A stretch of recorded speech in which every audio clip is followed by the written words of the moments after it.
Happy New Year, y'all. 2021 is here. And what's the first thing I do? I do a tea tasting. Well, that's what I do to relax in the mornings. And I do have some teas I have to do tastings for before my next shipment comes. So, this tea is from the Tea Smith, and it's a hairy crab oolong. And this was just a sample, and I got this as part of a class for the 2019 Chicago Virtual International Tea Festival. Because of COVID-19, we had it virtually. I had a lot of fun, and we had these pre-shipped to us to sip while we took a class. And so I had just enough to do a tea tasting left. And so here I am in my window seat. And so let's pick this up because the lighting will be a little better. And this is an oolong. There's some of the leaves that came out of the brewed tea. So you can kind of see what that looks like. And then we have some rolled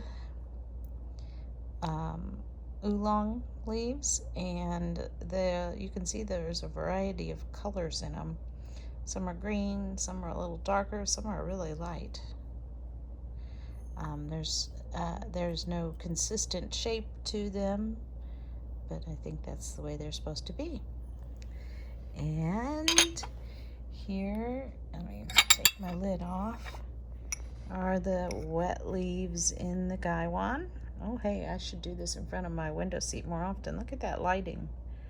So you can kind of see what they look like. This is after the second steep. Oh, it kind of reminds me of kale. I don't know why. When I touch it, anyway. Here is my tasting cup. And you can see it does have some stuff down at the bottom, so we will talk about that when I get to my notes. And here, oh, it's disappeared. Let me see if I do this. I was hoping to show you. Oh, there you go. So you see, when you put it up to some light, you see the hair from the hairy crab. That gives it a little bit of body. I expected it with being such a light liquid that it would be a water-like consistency for body, but the hair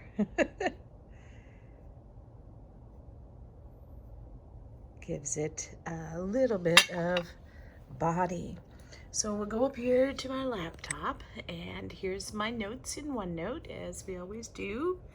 Get my mouse going. So this website just called it hairy crab, but I always Google and research, and I found it was called this Mao Xie.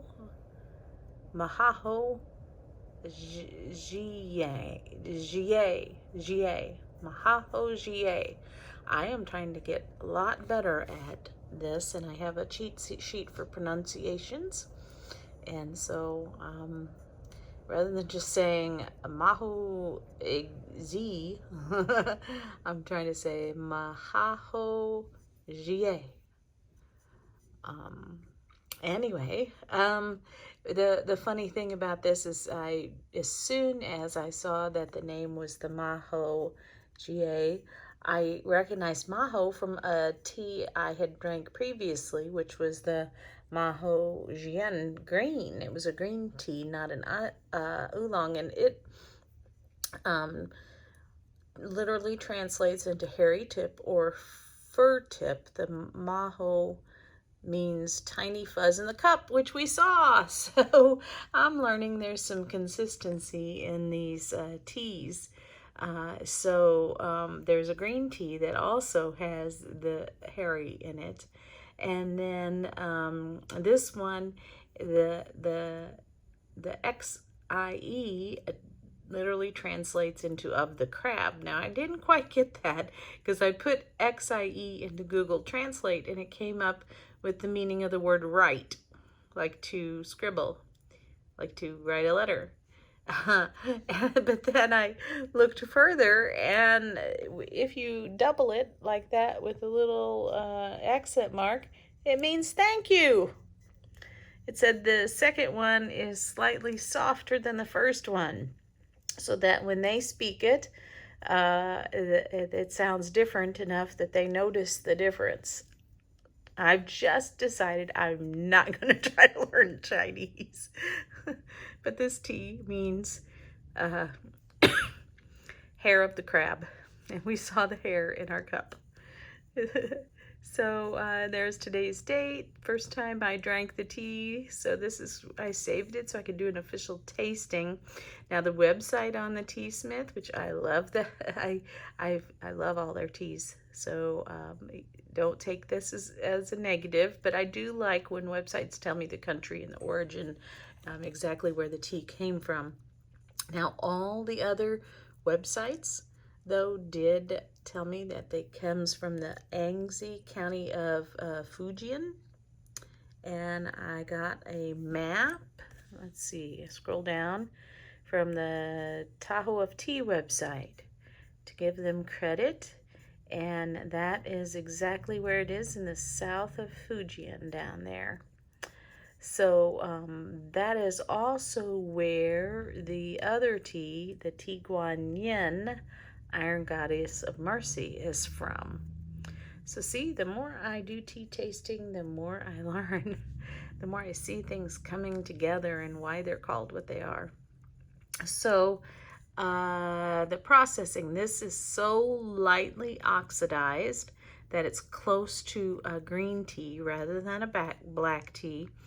And it is similar to the Tea Guan Yin, which is sometimes classed as a green or a jade oolong due to the low oxidization. The leaves are tightly rolled but irregular in shape, have a combination of dark and light colors. These were some things I've gotten off of my Googling, and it came true. And so sometimes the things I Google are not what I experience. And so my notes, here's some notes of my research. It's supposed to have a floral profile and has some characteristics to green tea while having an overall smoother and less astringent flavor, which is great for people like me who love less astringency.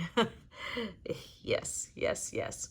From Yunnan Sourcing's website, this is where I learned that the name means hairy crab, and they say where it's from, and actually all the other websites say that they're from this county, so I could be pretty safe that this is from there. And the meaning, and it says it's got a thicker and sweeter taste than its more floral counterpart of Tea Guan Yin. So the Tea Guan Yin and this hairy crab are both from the same place, and so I'm assuming they're then very similar because they're grown in the same place, but then they're processed a little bit differently. What I need to do is get both of them and taste them side by side. That might be something to do down the road. This is from the website of the Teasmith, and they do a little educational stuff, which I did like. So oolongs can be anywhere from 15 to 70% oxidized. The 15% range, like probably this one, is more green, and like the jade green oolong. And the 70% oxidized is the darker, more open leaf style, which is like the dark goddess style. So I did like that they gave us a little educational lesson learning about processing of teas. So this particular one is very lightly oxidized, much more like the green tea, but the oxidization makes it less astringent. I'm beginning to feel like oolong teas are my favorite teas. Um, so from the Silk Roads tea website, they say it's going to be a pleasing floral aroma. When you smell it, it smells floral, and that it opens up into a fruit-like flavor. And I put this in here because I actually saw that on several websites. So that's what I'm supposed to be tasting. And they also note that it's also good iced.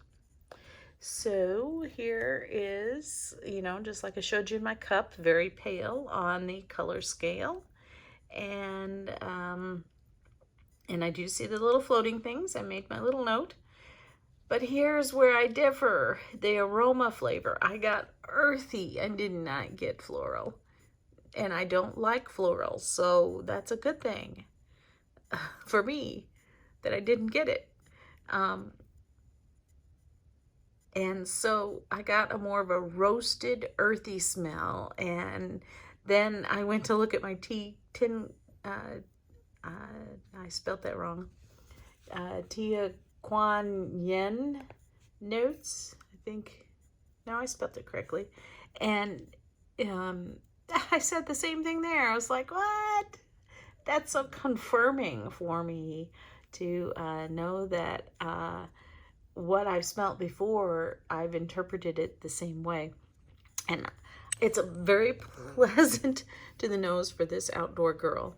And then the body, I expected the delicate, almost watery body, as I said before, but I do feel some weight, and I think it's from all those little thingies floating around. So it's in the light category instead of the delicate. Astringency, smooth, always a good thing for me. And taste, I tried to get the fruity out of it, and all I got was cream. And then I went to look at my tin Kuan notes, and I said the same thing there.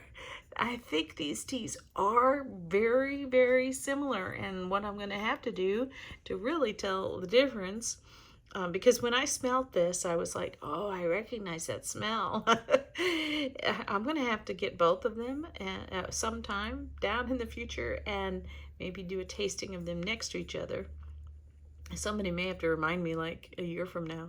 So I've got airy and soft as the finish. This would make a great summer or spring tea, which is why I think they might say it's great iced. And I don't have enough tea to try it iced, but maybe sometime next summer, if I remember that, I might get some more and try that.